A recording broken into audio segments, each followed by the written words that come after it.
خذها قاعدة ذهبية: كلما ازدادت معرفة العبد بنقصه عرف كمال ربه سبحانه وتعالى.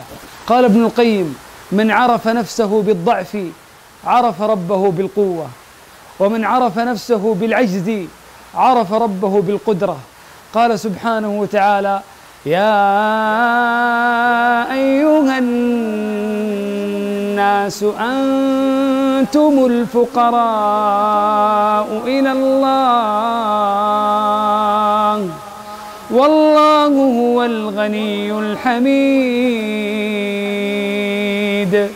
إن يشأ يذهبكم ويأتي بخلق جديد وما ذلك على الله بعزيز.